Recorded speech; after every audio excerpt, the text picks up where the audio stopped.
So ang ato ang kuhaon karon bahin sa Nadratu Shia ila Ahli Sunnah. Nadratu Shia ila Ahli Sunnah. Tanaw sa Shia sa Ahlu Sunnah. Kung saan ang tanaw sa Shia sa Ahlu Sunnah, ano ang pananaw ng Shia sa Ahlu Sunnah? Ano ang kanilang paniniwala? So, bago tayo sulod, ang Ahlu Sunnah, ang meaning sa Ahlu Sunnah, ahal bimana kapamilya, kasama, no? Ahal. Ang Sunnah, sila katong mga tao, sila yung tumahak sa pamamaraan ng Nabi Muhammad sallallahu alaihi wasallam. Monong gitawag silang na Ahlus Sunnah. Ha? Then, kung sa ba ang pananaw sa Shia sa Ahlus Sunnah? According sa author sa kitab na nagsulatan na kitab, sabi niya, kung titingnan daw natin ang kitab ng mga Shia, mga references ng mga Shia, isa lamang ang kanilang kanang sukdulang kalaban, pinakagrabe na kaaway. Mao to ang usa lang gyud ang pinakaayaw nila. Pinakagrabe nila nga kalaban. Murag grabe ang ilahang pagtanim ng galit. Al-wahid hum Ahlus Sunnah. Ang Ahlus Sunnah lamang ang bugtong kalaban sa mga Shia. Mao na ang dahilan binansagan ng mga Shia ang Ahlus Sunnah ng mga iba't ibang pangalan. No, naay pangalan ang Shia sa Ahlus Sunnah. Una nga gibansag nila sa Ahlus Sunnah, gitawag nila na al-amma. Al-amma. Wasammuhum an-nawasib. Al-amma ang una, al-amma, ang ikadua ang nawasib. Mao na ang bansag or tawag ng Shia sa mga Ahlus Sunnah. Al-amma wan nawasib. Pag nakarinig kayo ng ganitong pangalan, al-amma, o baka an-nawasib, ang ginatukoy ana, ang Ahlus Sunnah. Pag sinong may narinig kayo ng ganito, nga Ahlus Sunnah ang ginamin ana. Wa ma zala hadha al-i'tikad 'inda ma'ashir shia anna likulli fardin min ahli sunnah dhailan fi duburihi. Naniniwala ang lahat ng Shia. Lahat ng Shia naniniwala ng ganyan. Ito ang kanilang paniniwala. Bagkos, every Shia, naniniwala sila na ang Ahlus Sunnah kailangan buntot nila sa kanilang mga puwet. Yan ang paniniwala nila. But pasabot, tagasunod lang nila. Alipin lang nila ang Ahlus Sunnah. Yan ang paniniwala ng Shia.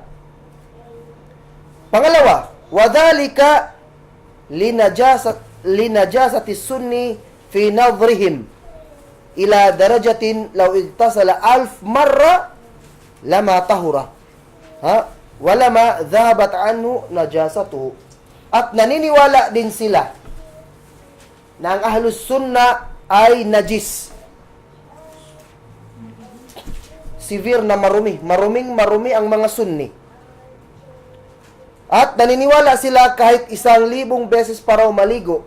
Ang Sunni, ang Ahlus Sunnah, hindi mawawala ang najis sa kanyang katawan. Magpabilin na najis ang Ahlus Sunnah. Mao na ang pagtuo sa Shia. Gi-mention dito ang author, totoong nangyari sa kanyang pamilya. No? Sabi niya dito, wa ma ziltu adhkur anna walidi rahimahullah, natatandaan niya ang kanyang walid, yang papa. Iltaka bi rajulin gharib fi ahadi aswaqil Madinah, ay sa Iraq, no? Ang yang papa daw, ang yang tatay, may nakilala na estranghero, na lalaki sa isa sa mga palengke sa Madinah, Iraq, sa Najaf. Wa kana walidi rahimahullah muhibban lil khair ila haddin ba'id. Ang yang i-describe niya ang papa, ang kanyang papa daw ay sobrang hilig ng mabuting gawain. No? Hilig yun kayo magbuhat og mabuti. Faja'a bihi ila darina, iyang gidala yung lalaki sa aming bahay. No, iyang gi-hospitalize, gipakaon, hantod naabtan mi, naabutan kami ng gabi. Hantod siya. So, nagkwento-kwento lang, yun ang nangyari. So, siya, ato nga time, doon na time, ulitaw pa daw, binata pa raw ang author na ito. Ito, Sahih Hadal Kitab, no? Nagsulat ani nga kitab. Binata pa daw siya. So, hangtod sa habang nagkukwentuhan, nalaman ng kanyang papa na ang lalaking bisita pala nila ay Sunni. Nalaman na Sunni. Tanawa, ma-relate na to ni sa ato mga katigulangan sa una, kung sa gibuhatan ni.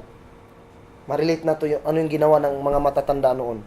So, Sunni pala yung lalaki. So, yung buong pamilya, hindi sila nagpahalata. Ang ginawa lang, doon na natulog doon, pinatulog ang lalaki sa kanilang bahay. Kinaumagahan, ganun pa rin ang ginawa ng kanyang tatay. So, gi-hospitalize ang bisita, pinakain ng umagahan breakfast. Then, after kumain ng lalaki, nagpaalam at mulakaw na aalis. So, yung ginawa ng kanyang tatay, nag-offer ng sadaka, pera, para gamit niya sa iyang lakaw, biyahe niya. So, tinanggap ng lalaki, nagpasalamat. Nung nakaalis na ang lalaki, sabi ng kanyang tatay, inutusan niya ang kanyang pamilya na yung hinigaan ng Sunni na yon sunugin. Ipasunog yung hinigaan ng Sunni at yung mga utensils na ginamit niya, pakahugasan ng maigi. Dahil, yun ang paniniwala nila na ang mga Sunni ay najis. So, tanawa nga itong mga matatanda noon. Pag may mga bisita noong mga non-Muslim, no, tinatawag natin ng mga Bisaya daw, so pagkaalis ng bisita na non-Muslim, ang ginagawa, yon, nilalabhan yung mga inuupuan. Grabe talaga ang pagkalinis. Yung mga may exclusive na baso, pinggan, kutsara sa mga bisita ng mga non-Muslim. Yun ang paniniwala ng mga matatanda natin noon. So ito rin ang paniniwala ng mga Sunni, ay ng Shia. Buong Shia, hindi lang iisa. Buong Shia, naniniwala sila na ang mga Sunni ay marurumi, najis. Id anna fuqaha'ana qaranu sunni bil kafir wal mushrik wal khinzir waj'aluhu min al a'yan an najasa. Subhanallah. Ang mga ulama ng mga Shia, nagkaisa sila. Nagkaisa ang mga ulama ng Shia na ang Sunni ay walang pinag-iba sa kafir, walang pinag-iba sa mushrik, at walang pinag-iba sa khinzir, baboy. Yan ang paniniwala ng Shia sa mga Sunni. Kafir sila sa paningin nila, mushrik sa paningin nila ang Sunni, at baboy sa paningin nila ang Sunni. Tanawa. Yan ang paniniwala ng Shia. Walihada ittafaku ala. Kaya ang Shia, nagsang-ayon sila sa ilang bagay. Nagsang-ayon sila sa ilang bagay patungkol sa Sunni. Ang una, wajib al-ikhtilaf ma'ahum. Yan ang unang bagay, wajib al-ikhtilaf ma'ahum. Wajib, obligatory, na salungatin ang mga Sunni. Wajib sa ilaha. Wajib na salungatin nila ang mga Sunni. Sa hadith na nasulat sa kanilang mga kitab, makikita ito na hadith sa kitab ng Shia, Uyun Akhbarur Rida. Uyun Akhbarur Rida, Volume 1, page 275. Kitab ito ng Shia. Sabi nila, فقد روى الصدوق عن علي بن أسباط قال قلت للرضا يحدث الأمر لا أجد بدا من معرفته وليس في البلد الذي أنا فيه من أستفتيه من مواليك فقال ائتي فقيه البلد فاستفتيه في أمرك فإذا أفتاك بشيء فخذ بخلافه فإن الحق فيه. Uyun Akhbar al-Rida, Volume 1, page 275. May isang lalaki, lumapit kay Rida, nagtanong, halimbawa, may mangyari sa akin, may dumating sa akin na isang bagay na wala akong alam. At wala akong mapagtatanungan sa lugar na aking naabutan. Ano ang aking gagawin? Ibig sabihin, walang alim na Shia na pwede kong mapagtanungan. Walang alim na Shia. Ang sagot sa kanya ni Rida daw, hanapin mo ang faqihul balad, yung alim na Sunni dyan na community. Tanungin mo siya sa yung bagay na gusto mong itanong sa kanya. Kung ano yung sagot niya, kinig kayo, kung ano ang sagot niya, kunin mo ang salungat doon. Gawin mo ang salungat. Pag sinabi sa yung halal, gawin mo ang haram. Kasi yun ang tama, yun ang katotohanan. Yun ang katotohanan, yung salungat. Huwag mong sundin yung ifta, yung sagot sa iyo ng alim na ng lugar na yan. Yung salungat yung kunin mo. Yan ang paniniwala ng Shia. So, kailanman hindi pwedeng magkaisa ang Sunni at ang Shi'i. Kailanman. Mura og tubig og lana, mantika. Dili gid pwede. Wajib para sa kanila. Pangalawa, so nagani sila napud sila hadith Anil Husayn bin Khalid anir Rida anhu qal Syi'atuna al-muslimun li amrina al-akhidhun biqawlina al-mukhalifun li a'da'ina faman lam yakun kadhalik falaysa minna. Al-fusulul muhimma, page 225. Sabi na, ang mga Shia ay Syi'atuna al-mga Muslim, i-consider nila ang kanilang mga sarili na mga Muslim. La amruna, ay kami ang bahala sa kanila. Al-akhidun biqawlina. Ibig sabihin, sinusunod namin ang kanilang mga kaul, mga salita, mga utos. Al-mukhalifun li'adaina, at sinasalungat namin sino man yung kalaban namin, kaaway namin. Hindi namin kinukuha yung mga opinion nila. Sino man, fa in lam yakun kadhalik falaysa minna. Sino daw ang hindi susunod sa aming prinsipyo ay katotohanan, hindi siya kasama namin. Naimbot pasabot dili siya Shia.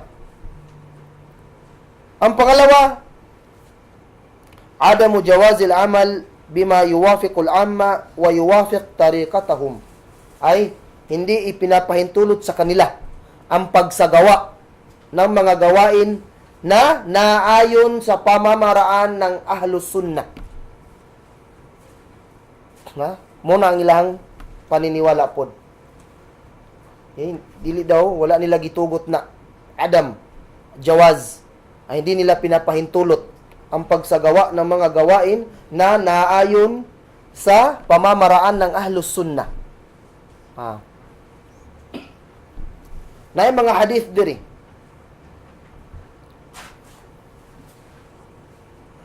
So, makita ni siya sa kitab sa Shia, Wasailus Shia. Wasailus Shia. Hadith, al-ahadith fi dhalika mutawatira. Mutawatira para sa mga Shia. Wa min dhalika qawlu as-sadiq fi al-hadithain al-mukhtalifain. A'riduhuma ala akhbar al-'amma. Fama wafaqa dhalik akhbaruhum qadhafuhu. Wa ma khalafa akhbarahum fakhudhuhu. Ibig sabihin, pag may dumating sa inyo na hadith, itanong ninyo sa mga Sunni. Itanong ninyo sa mga Sunni ang inyong mga hadith.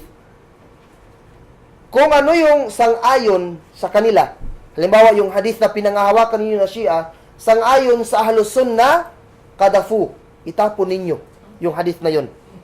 Kung ano yung salungat na hadith sa kanila, yun ang kunin ninyo. Yan ang katuruan ng Shia.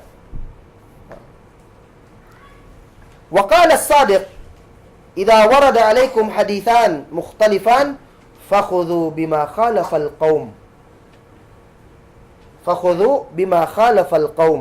Sabi daw ni Sadiq, pag may dumating sa inyo na dalawang hadith na hindi magsangayon, magkasalungat yung dalawang hadith, kunin ninyo yung salungat na hadith.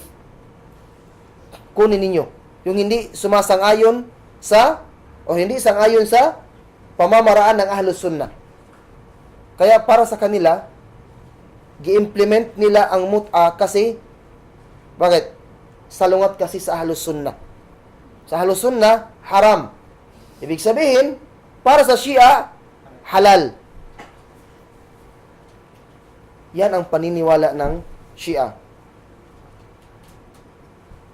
Wakala aidan, sabi ng sa ibang hadith, khudh bima fihi khilaful amma o khilaf al-amma, wakala ma khalafa al-amma fa fihi ar-rashad. Yan ang paniniwala nila.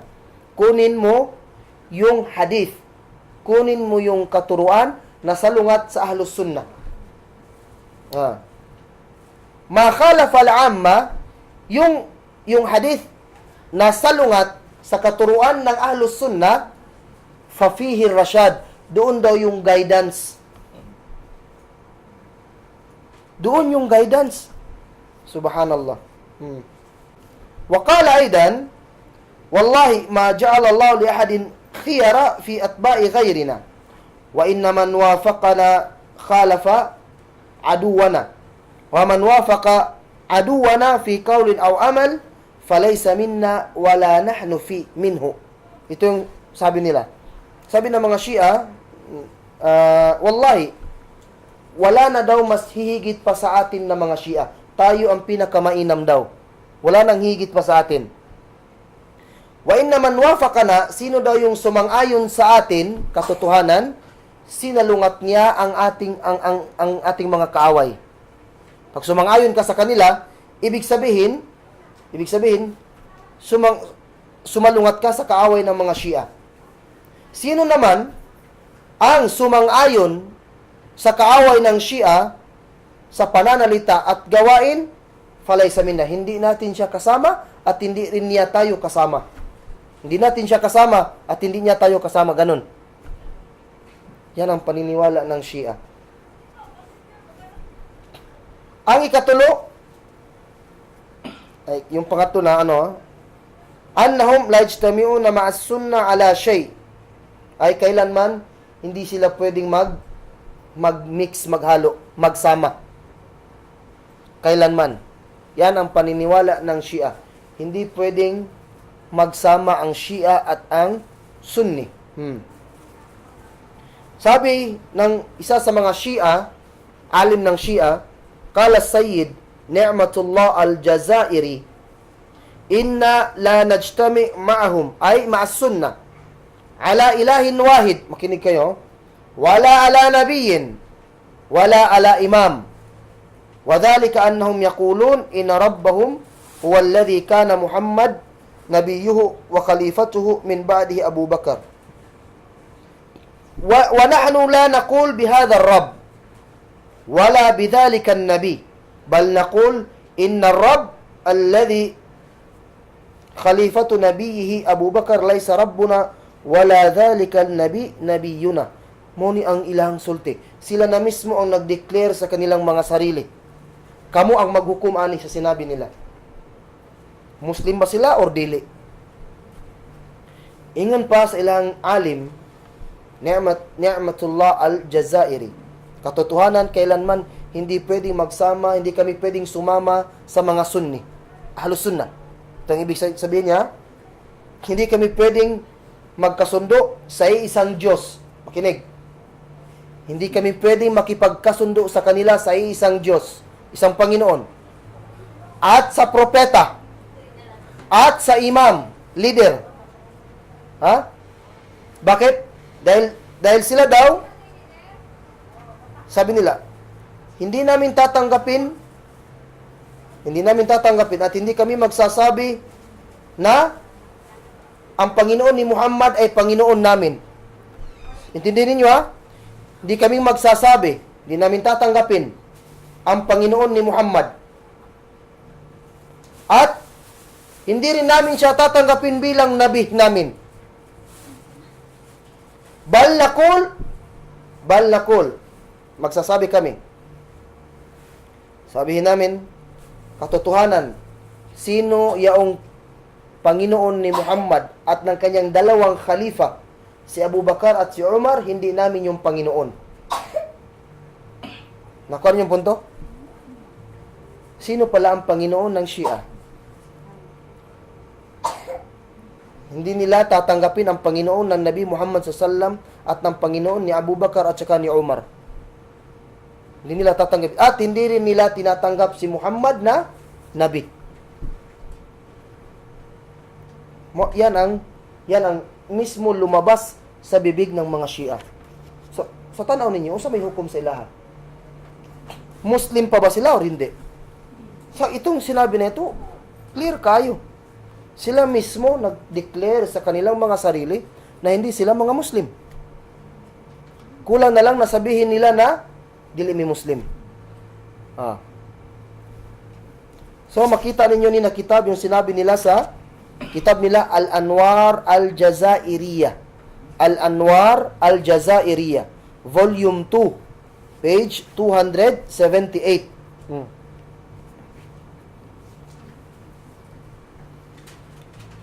Sabi rin nila dito, grabe po ang ilahang gumagawa sila ng salita patungkol kay Ali radiyallahu an. Ani Abi Ishaq Al-Arja'i rafa'ahu qala Abu Abdullah atadri lima amartum bil akhir bi khilaf ma taquluhu al-amma.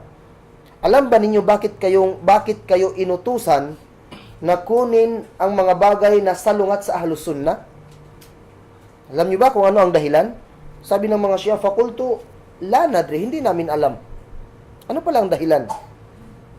Faqala, inna aliyan, tingnan niyo, inna aliyan lam yakun yadinullah bidinin illa khalafa alayhi al-umma ila ghairi iradatan liibtali amrihi.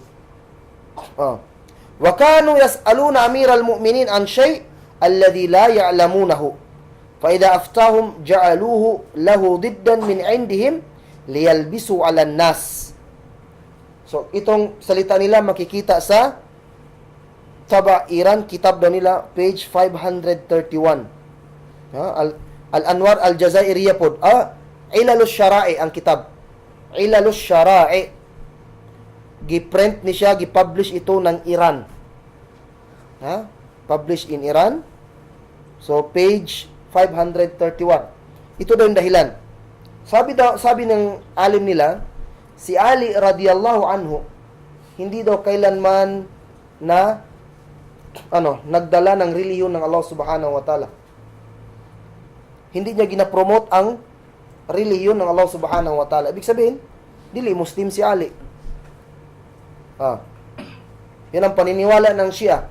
Kaya ang ginagawa daw, every time na mag-uutos, magsasalita si Ali bin Abi Talib, sinasalungat nila ang utos ni Ali bin Abi Talib. Sinasalungat nila. So, ibig sabihin, mas matalino pa pala sila kay Ali bin Abi Talib. Mas matalino pa sila. Yun ang ginagawa nila. Liibtali amri, para mapawalan ng bisa ang mga utos ni Ali bin Abi Talib. Mapangit kayo, no? Mag-order ka tapos walang sumusunod. Tapos yung ginagawa nila, salungat sa yung inutos. Yun ang ginagawa nila. Wa kanu yas'aluna amiral mu'minin, ang ginagawa nila, tinatanong nila si Ali bin Abi Talib sa mga bagay na hindi nila alam. Pag nagbigay ng sagot si Ali bin Abi Talib, kinukuha nila yung salungat sa kanyang salita. Pag nagsabi si Ali ng haram yan, ang ginagawa nila, kinukuha nila yung halal. Pag sinabing haram yan, gagawin nila yun. Pag sinabing huwag kayong gumawa ng riba, gagawin nila. Yan ang paniniwala ng Shia.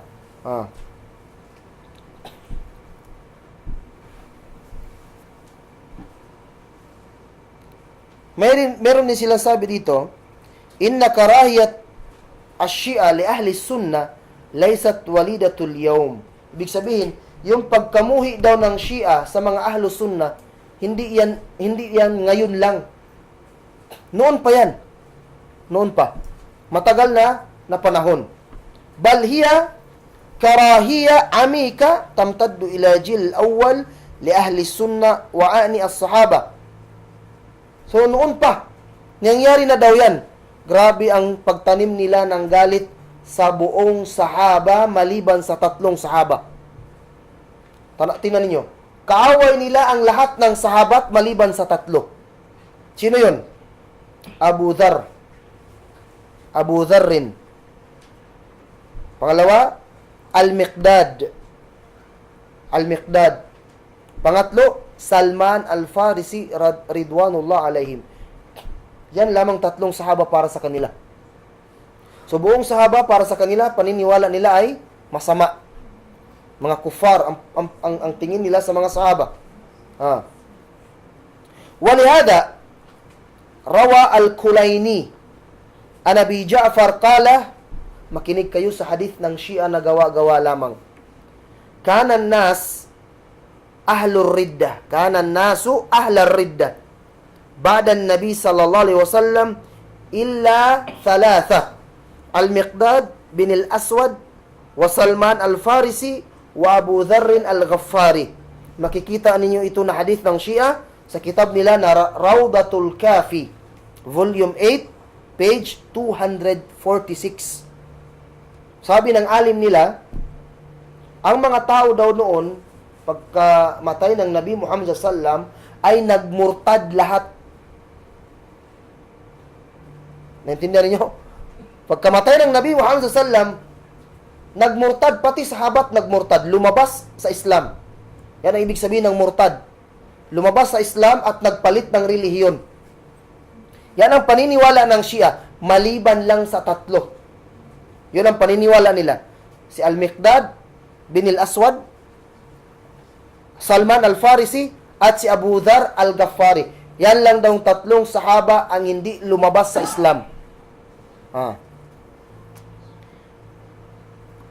Sabi ng author ng kitab na ito, pag tinanong daw natin ang Yahud, mga Hudyo, man hum afdalun nas fi millatikum, sino daw yung pinakamainam na tao sa inyong generation?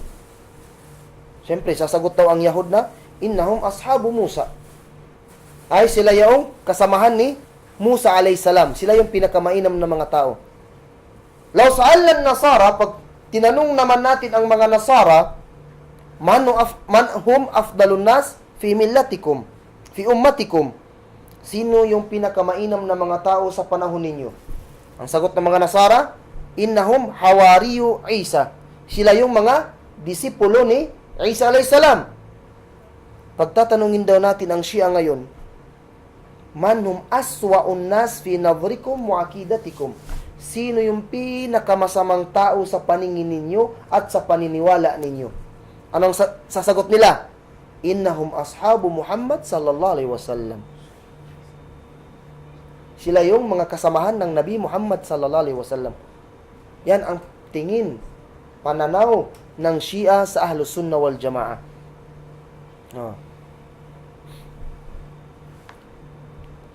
In ashab Muhammad hum aktharun nas ta'arrudan li sabb Shia wa la'nihim wa ta'nihim, بالذات أبو بكر وعمر وعثمان وعائشة وحفصة زوجة النبي صلى الله عليه وسلم.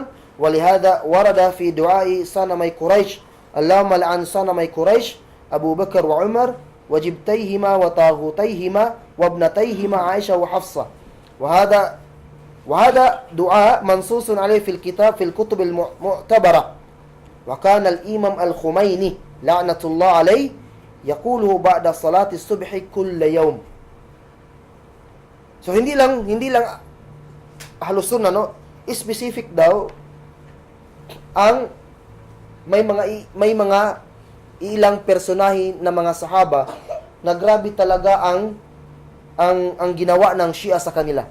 Yung panginginsulto, paninirang puri. Una, yung grabe talaga na natanggap ng mga paninira at panginginsulto, at gina-curse pa sila. May dua, Abu Bakar as-Siddiq, Umar, Uthman, Aisha, Hafsa. Isa ito sa mga asawa ng Nabi Muhammad sallallahu alaihi wasallam. Aisha, anak ni Abu Bakar. Hafsa, anak ni Umar bin Khattab radiyallahu anhum. Kaya mayroong dua ang Shia para sa kanila. Giconsidered nila na sanam si Abu Bakar at si Umar. Hindi sanam yung sa Tausug, ha? Baka akala ninyo sanam yung amigas. Ibig sabihin ng sanam dito ay yung ribulto. Yan ang paniniwala ng Shia kay Abu Bakar at kay Umar. Sanam ng Quraysh, sila yung ribulto ng Quraysh. May dua ang Shia, wa iyadhu billah. Sana magbalik ito sa kanila na dua. Allahumma la'an sana may Quraysh. Ya Allah, sumpain mo nawa ang dalawang ribulto ng Quraysh, si Abu Bakar at si Umar. At yung dalawang anak din nila. At yung dalawang anak nila, si Hafsa at saka si Aisha radhiyallahu anhuma. Wa hada dua, nakasulat yan sa mga aklat ng mga Shia. At si Imam Khomeini, la'natullahi alayhi, si Imam Khomeini, palagi niya itong ginadua ba'da salatis subuh kulla yawm. Every day ba'da salatil fajr. Palagi niya itong ginadua. Grabe ang ilang pagkamuhi kang Abu Bakar o kay Umar. Di ba, nabanggit ko noon, ang paniniwala nila, aside from ribulto ang duha, naniniwala sila na si Abu Bakar at si Umar ay iblis hadil ummah. Naniniwala sila na si Umar at si Abu Bakar iblis daw. Yan ang paniniwala nila.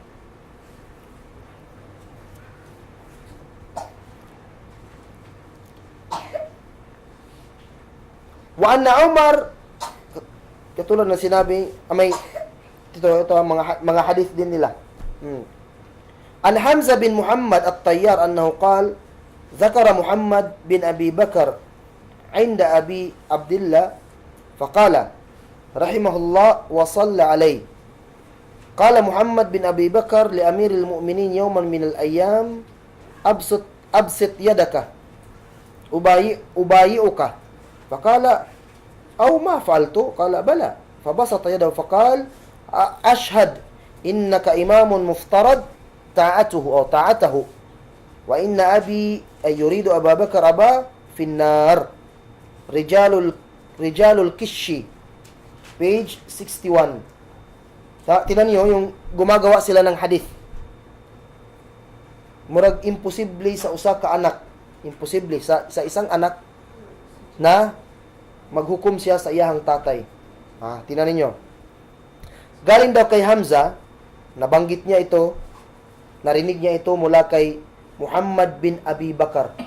Muhammad, na anak ni Abu Bakar as-Siddiq radiyallahu anhu, pumunta siya kay Abu Abdullah radiyallahu anhu. Kala, rahmatullah wa salla alayhi. Kala Muhammad, sabi daw ni Muhammad, na anak ni Abu Bakar as-Siddiq, li amiril mu'minin, yawman minal ayyam, absit yadaka, ibuklat mo ang iyong kamay.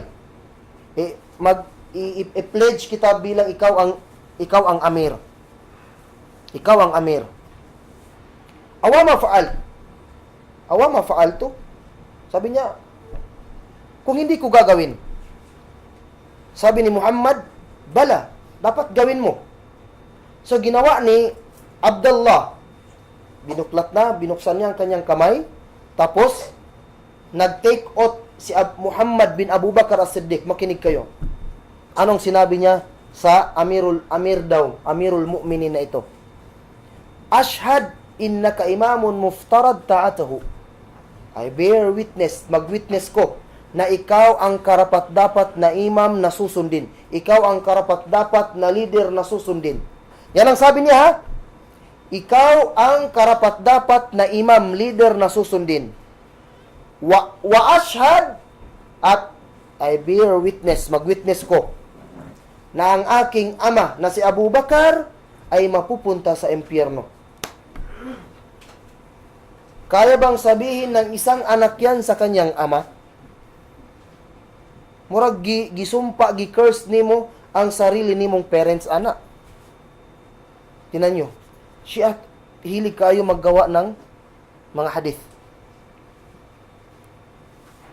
Wa anna Umar, sabi naman ng isa sa mga alim ng Shia, Ni'matullah al-Jazairi, patungkol kay Umar. Rated SPG kayo yang gisabi din eh. Wallahi ya ikhwan, laing sakit kayo, no? Sakit kayo ang ilang gisabi.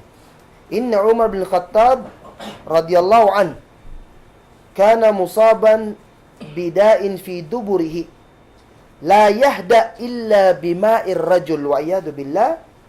Al-Anwar An-Nu'maniyya Volume 1 page 63. Subhanallah. Katotohanan, si Umar tinamaan ng disease sa kanyang puwet. Wallahi. At ang tanging gamot para lamang humupa ang sakit sa kanyang puwet, kailangan la yahda illa bima'ir rajul. Hindi ito maghupa na sakit maliban na lang kung matamaan siya ng tubig ng lalaki. Nakuha ninyong punto? Nakuha ninyong punto ng ibig sabihin ng Shia? Subhanallah. Paano natin masasabi ito, ya ikhwan? Yeah. Pangit kayo ang buot pasabot ato sa Shia. Pangit kayo. Muna before, mga ikhwan, brothers, sisters, muna sa Ahlus Sunnah wal Jamaa, dili ta pwede maghukom dayon sa usa ka tawo nga siya bugat, mabigat ito na pag nagsabi ka ng isang tao na Shia siya, ibig sabihin kaya niyang sabihin ito kay Umar bin Khattab, kaya niyang sabihin ito kay Abu Bakar As-Siddiq radiyallahu an. Tanaw sinabi ng Shia, walay pagduwa-duwa, walang pag-aalinlangan. Sinabi kaagad ng mga alim nila na si Umar bin Khattab ay may disease, sakit sa puwet, sa kanyang likuran. At ang tanging gamot para humupa, kailangan ganito ang gawin. Subhanallah. Sakit kayo, laing kayo, no? So, daghan pa silang mga sinabi. Napadiri, mga hadith nila diri, walam anna fi Madinah Kashan al-Iraniya في منطقة تسمى باغيفين مشهدا على غرار الجندي المجهول في قبر وهما أبي لؤلؤ فيروز الفارسي المجوسي فيروز قاتل الخليفة الثاني عمر الخطاب، حيث أطلقوا عليه ما معناه بالعربية مرقد باب شجاع الدين. وباب شجاع الدين هو لقب أطلقوه على أبي لؤلؤ لقتل عمر الخطاب، وقد كتب على جدران هذا المشهد بالفارسي مرك بر أبو بكر، مرك بر عمر، مرك بر عثمان، ومعناه بالعربية الموت لأبي بكر، الموت لعمر، الموت لعثمان. Sa lugar sa Iraq, na isa ka Madina dito, ay sa Iran, may isa ka lugar na ang pangalan ay Baghifin daw. So, doon daw nakahimlay yung gi-considered nila na hero ng Shia. Si Abu Lu'lu' al-Majusi, considered nila na hero ito. Dahil siya ang nakapatay kay Umar bin Khattab radiyallahu an. So, pinagawan nila ito ng masjid, yung makbara niya. At nakasulat doon sa pintuan, bago ka papasok, nakasulat doon sa pintuan, Marqad Bab Shuja'uddin. Ito yung himlayan ng yung pinakamatapang sa reliyong Islam, pinakamatapang sa reliyon. Ito yung himlayan niya, ay si Abu Lu'lu' al-Majusi. At nakasulat din sa dingding nila ang mga kataga na Marakbir Abu Bakar, Marakbir Umar, Marakbir Uthman. Nang ibig sabihin pala sa luga Arabiya ay kamatayan kay Abu Bakar, kamatayan kay Umar, at kamatayan kay Uthman. No, giana no, murag sa Bisaya pa, nanunglo na sila.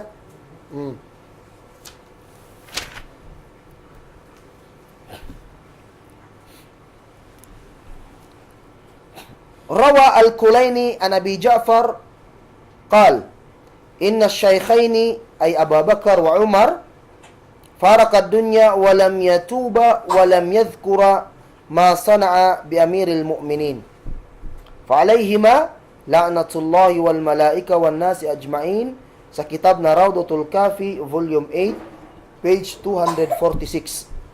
Sabi ng alim ng mga Shia, katotohanan ang dalawang tao, si Abu Bakar at si Umar, yung namatay sila daw, iniwan nila ang dunya, hindi man lang sila nakapagtawbah, hindi daw sila nakapagrepent, nakapagsisi sa kanilang mga kasalanan. At hindi nila nabanggit, nasabi kay Ali kung ano yung ginawa nilang kabulastugan. Hindi sila nangumpisal ba kay Ali? Kung ano yung ginawa nila kay Ali. So, mapapa sa kanila ang curse ng Allah subhanahu wa ta'ala at ng malaika at ng lahat ng tao. Sumpa agad dayon. Wa amma Uthman, tingnan ninyo kung ano ang ginawa nilang paninira kay Uthman radiyallahu an. Fa'an Ali bin Yunus al-Bayadi, kana Uthman mimman yal'ab bihi wa kana mukhannathan yul'ab bihi. Subhanallah. As-Sirat al-Mustaqim, Volume 2, page 30. Kana Uthman, si Uthman daw, radiyallahu anhu, wa iyadu billah, mimman yul'ab bihi, ay pinaglalaruan daw siya. Dahil, wa kana mukhannathan, si Uthman daw ay bakla. Yan ang sabi ng Shia. Ang ganda pa naman ng pangalan ng kitab nila, As-Siratul Mustaqim, ang tuwid na daan. Yan ang sabi nila. Grabe ang paninira talaga nila kay Uthman. Wa amma Aisha, tingnan niyo si Aisha naman. Hindi rin ligtas si Aisha sa paninira. Wa amma Aisha radiyallahu anha, faqad qala Ibn Rajab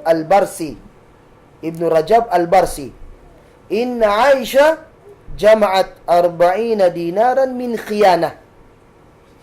Masharif Anwaril Yaqin, page 86. Si Aisha radhiyallahu anha daw ay nag-ipon ng pera ng kantidad, volume ay 40 dinar mula sa pandaraya. Mula daw sa pandaraya, panlilin lang. 40 dinar. Grabe no ang ilang giingon.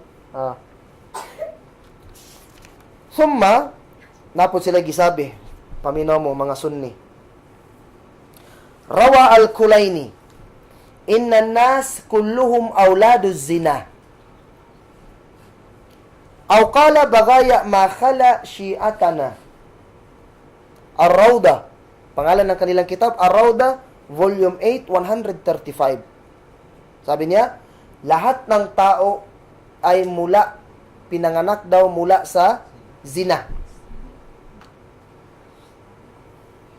Mula sa zina. Ay yung mga nanay daw nila ay aukala bagaya, ay yung mga mama nila, nanay nila ay mga prostitute. Liban sa mga Shia. Yun nga sinabi ko kanina, salungat sila palagi. Tingnan niyo, grabe no, nahihibang na, sobra pa sa hibang. Grabe talaga yung mga sinasabi nila.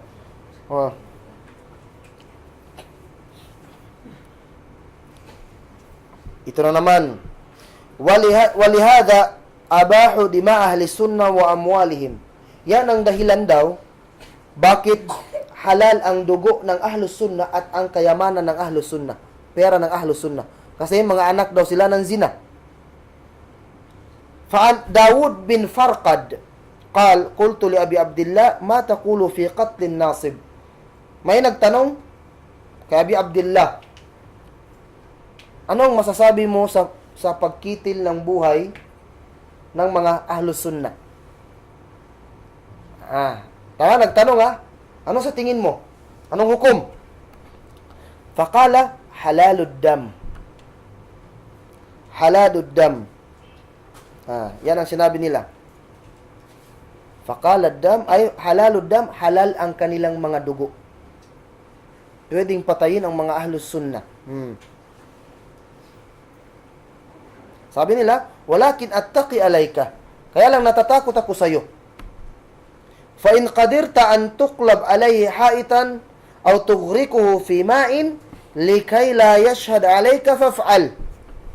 Wasailu Shia, kitab Wasailu Shia, volume 1, volume 18, page 463, at Biharul Anwar, volume 27, 231. Anong sabi niya?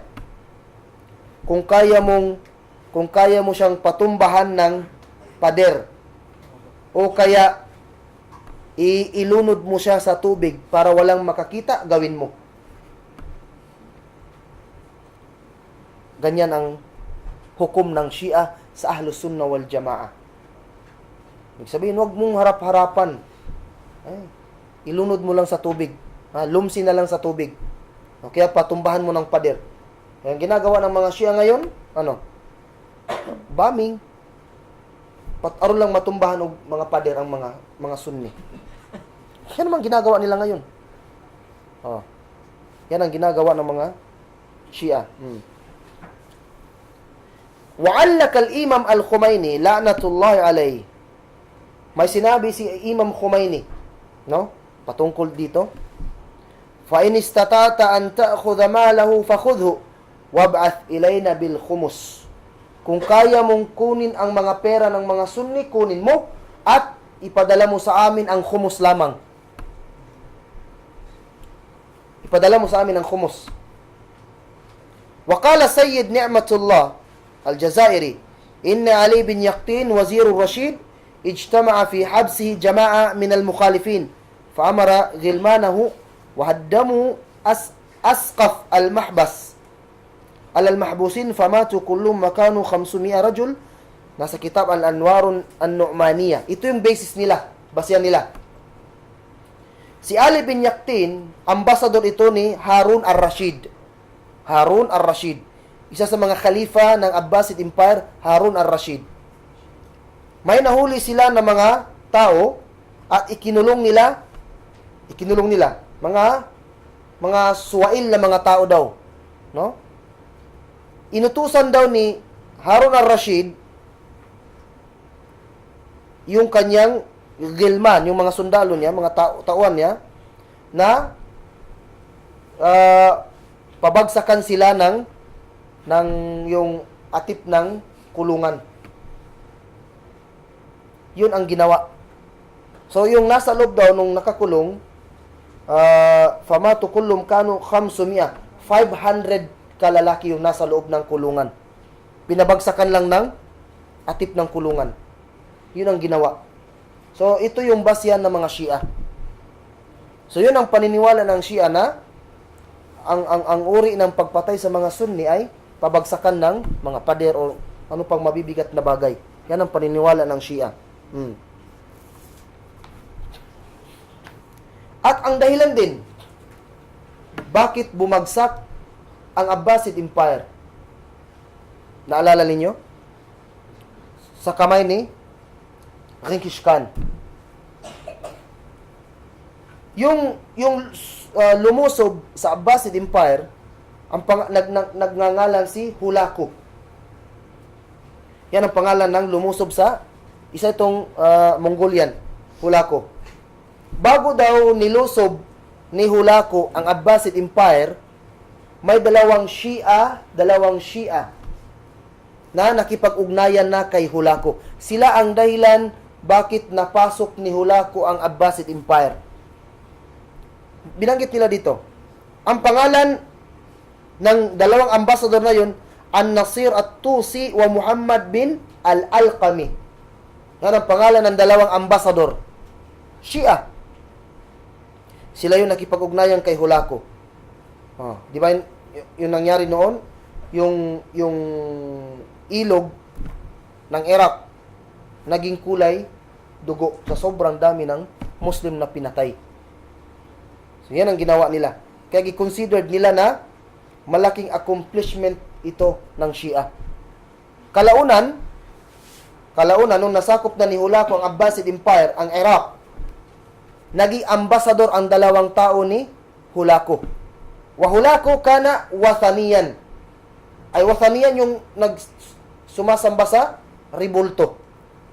Sumasamba sa ribulto. Yan ang ginawa ni, yan ang naging wazir, naging ambasador ang dalawa ni Hulaco. Kaya si Imam Khomeini daw yataradda alal ithnain. Tarifun yataradda, yung nagsasabi ng radiyallahu anhu. Yataradda ay pag binabanggit daw ni Khomeini ang pangalan ng dalawang tao ito, nagsasabi siya ng radiyallahu anhu. Kaawaan nawa sila ng Allah. Kasi considered nila na malaking accomplishment ito na nagawa nila sa Islam.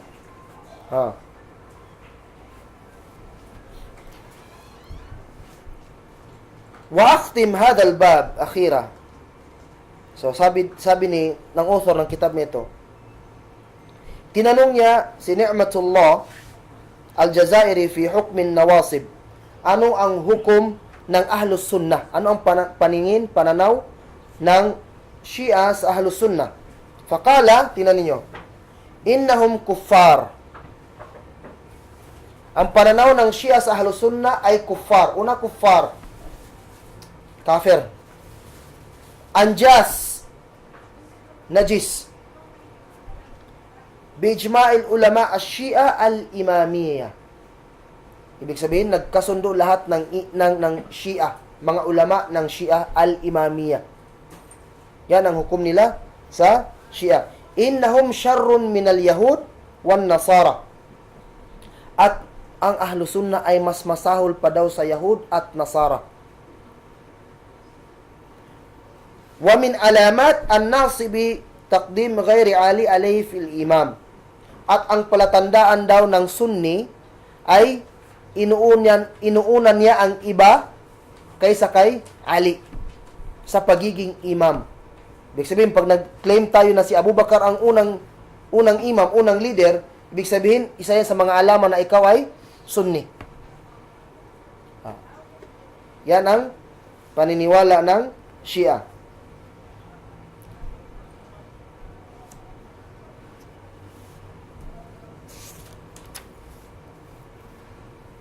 So, mo ito lang sinabi, no? Kufar, najis, awladul. So, dagan silang sinabi. So, kung i-summarize na to, ang Ahlus Sunnah para sa Shia, una-una ay kufar, najis, mas masahol pa sa Yahud at Nasara, mga anak ng zina, wajib na patayin sila at pagkuha ng kanilang mga pera, la yumkin al-iltiqa ma'ahum fi shay', hindi pwedeng magkasundo sa isang bagay. Wala la fi rabbin wahidin, wala fi nabiyyin, wala fi imam. Hindi pwede silang makipagsundo sa atin sa isang Diyos, sa isang nabi, at sa isang imam, leader. Kung sino yung Panginoon natin, hindi rin nila Panginoon. Sino yung nabi natin, hindi nila nabi. Sino yung imam natin, hindi nila imam. May sarili silang Panginoon, may sariling propeta, at may sariling imam. Wa fi jalsa khasa ma'al imam qala li, may isang exclusive meeting. May exclusive meeting siya kasama si Imam Al-Khomeini or Ni'matullah Al-Jazairi. Imam Al-Khomeini. Qala li, sabi sa akin ni Sayyid Hussein, pangalan ng isa sa mga Shia nila, leader nila. Kinig kayo, may ikhwan. Ito yung plano ng Shia ngayon. Noon hanggang ngayon. Ito yung plano ng Shia. Anal awan. Dumating na ang panahon. Bago lang nakaupo ang Shia. Bago lang nakaupo ang Shia. Kailan? Kailan nangyari ang Gulf War between Iraq ug Iran? 1980. Gulf War to siya. Iran, nanalo si Imam Al-Khomeini. Siya ang imam dito nga time. Doon na time. Ito yung sinabi nila. Ito yung plano nila. Matagal na sila nagpaplano. Kaya lang hindi nilang magawa ma-implement yung plano nila dahil wala pa silang lakas. So, simula nung umupo ang Shia, si Imam Khomeini hanggang ngayon, ito na sinabi nila. anal awan, dumating na ang panahon, litanfidi wasaya al-a'imma, upang i-implement ang tagubilin ng mga imam sa atin, yung mga testament ng mga imam sa atin. Ano yun? Sanasfiku dima'an nawasib. Padadaluyin natin ang dugo ng mga ahlus sunnah. Naqtul abna'ahum. Papatayin natin ang kanilang mga lahi. Makinig kayo. Gi-implement nila ni. Nastahyi nisa'ahum. Gawin nating sabaya ang kanilang mga babae. Prisoners of war, slave. Walan natruka ahadan minnum yaflut min al-iqab. Wala tayong ititira kahit isa sa kanila, liban na lang na ipatitikim natin sa kanila ang torture, punishment, parusa. Yan ang ginagawa ng mga Shia ngayon. Pag nakahuli sila ng Sunni, grabe ang torture nila. Wasatakun amwaluhum khalisa li Shi'ati ahlil bait. At ang mga kayamanan, pera ng Sunni, magiging atin, ahlul bait, exclusive sa atin. Wasanamhu al-Makka, namhu Makkah wal Madinah man ala wajhil ard, lianna hatainil madinatain sarata ma'kal al-wahabiyyin. Tanawa, buburahin natin ang Makkah at ang Madina sa ibabaw ng lupa. Kasi ang Makkah at Madina, ma'kal al-wahabiyyin. Ito yung source ng mga Wahabism. Ibig sabihin, sila mismo nagbansag ng pangalan na parang nagmula sa kanila. Buburahin nila ang Makkah at Madina. Kaya nangyari noong anong year yun? First time nangyari in history. At hindi na nasundan. Nagkaroon ng giyera sa loob ng Masjidul Haram. Hindi naman pwedeng pumatay dyan kaya tinawag siyang Masjidul Haram. Unang nangyari yun, giyera sa loob ng Masjidul Haram. Sinong may pakana? Sinong may gawa? Mga Shia. Nakunan sila ng mga bomba, C4. Wala naman sa Iran yan. Exclusive yan sa Amerika. Bimana may Conchaba. Connection sila sa Yahud. Buti na lang na-check yun sa airport pagpasok nila. Kaya ngayong taon, pinagbawalan na sila ng Saudi na mag-Hajj. Kasi talagang gagawin nila ang plano nila. Wala na talaga. Bawal na sila. Bawal na lahat. Shia. Wala budda an takuna, tinan niyo, wala budda an takuna Karbala ardullah al-mubaraka al-muqaddasa. Qibla linnas fi salah wa nuhakkik bidhalika hilmul a'imma alayhimus salam laqad kamat dawlatuna allati jahadana sanawat tawila min ajli ikamatiha wa ma baqiya illa tanfidh. Sabi nila, kailangan ang Karbala, ito yung magiging kibla ng mga Muslim. Ito yung lugar na puno ng barakah. Karbala, sa Iraq ito, sa Iraq. Iraq. Doon sila nag-hajj. Muqaddas. Dalisay na lugar ito para sa Shia. So, gagawin natin ang lahat. Ilang taon tayong nag-jihad para lang makuha natin ang ating lugar.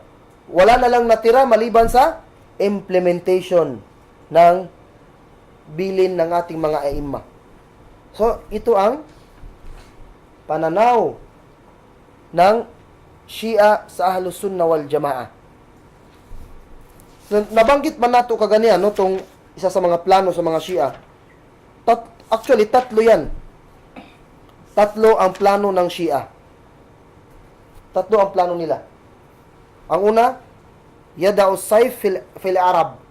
Yada'us sayf, kung miningan nato ni literal, paglagay ng espada sa mga Arab. Ano ibig sabihin? Gagamitan nila ng dahas ang mga Arab. Papatayin nila. Papasukin nila ang Arab countries. Arab countries. Kasi ang Iran, dili man sila Arab. Persian sila. At Islam, Arab lamang ang tanging nakatalo sa kanila. Malakas yan, Rome at saka Persian. Palagi nag-aaway. Mudaog may time mananalo ang Rome, may time din mananalo ang Persian. Pero nung dumating ang Islam, tinalo silang dalawa. Tapos 200,000 against 13,000 only. 200,000 against 30,000. Tapos matalo ang 200,000. So yun ang hindi nila matanggap. So grabe ang ilang pagtanim ng galit. Pangalawa, yahdum al-Masjidul Haram wal Masjid an-Nabawi. Sisirain nila ang Masjidul Haram at ang Masjid ng Nabi sallallahu alaihi wasallam. Pangatlo, iqama yuqim hukmu Ali Dawud. Yung hukom na i-implement nila pag nakuha nila ang isang lugar, i-implement nila ang batas ni Dawud alayhisalam. Anong nasa isip ninyo? Pag hukom ni Ali Dawud, ibig sabihin mula sa Hudyo. Mula sa Hudyo, Yahud. Ibig sabihin, may connection ang Yahud at ang Shia. Tinutulungan ng Shia ang Israel. Yan ang tunay na plano ng Israel. Mga Yahud. Tinutulungan ng Shia ang Israel upang makapagpatayo ang Israel ng Israel State. Israel State. Yan ang plano ng Israel. At ang Shia ay alipin lamang ng mga Yahud. Alipin lamang ng Yahud. So kung pag nakita nyo lang ang plano, kaya bakit nila gigera ang Iraq? Bakit nila gigera ang Sham? Yung 4 na lugar, Sham yan eh. Diba? Palestine, Jordan, Syria at saka Lebanon. Sham ang tawag niyan. Kasi magkalapit lang yan sila. Bakit nila gigera yung sa taas ng Iraq? Egypt. Bakit nila gibulabog ang Egypt? Bakit nila gibulabog ang Egypt?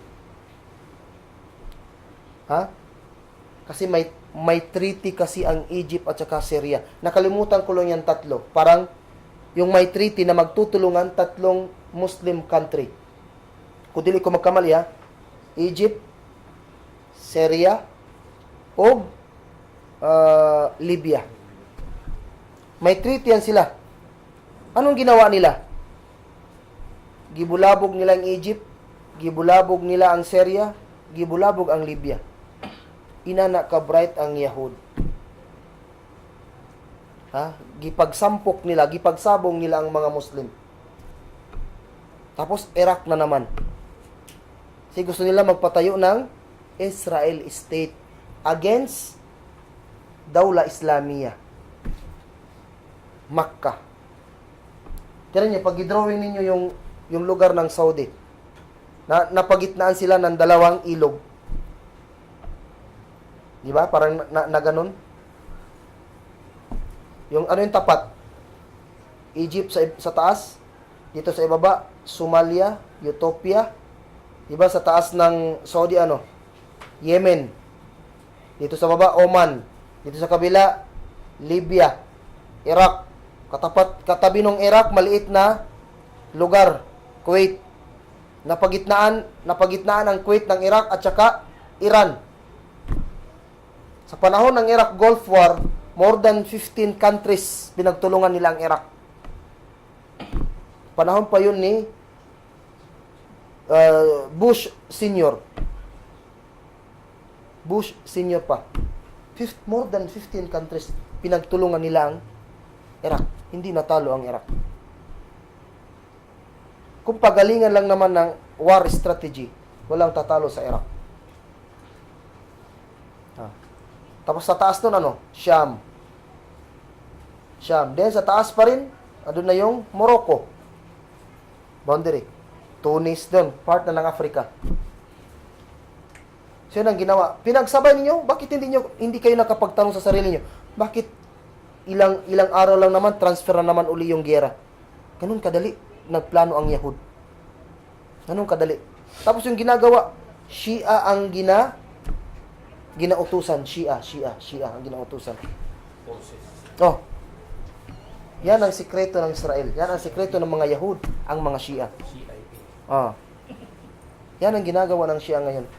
Sa ayaw at sa gusto, yan talaga ang plano nila.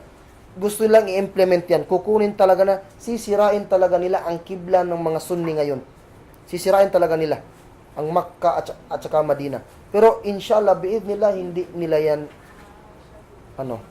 hindi talaga magagawa yan. Kasi under protection yan ng Allah subhanahu wa ta'ala. So, protektahan yan ng Allah subhanahu wa ta'ala.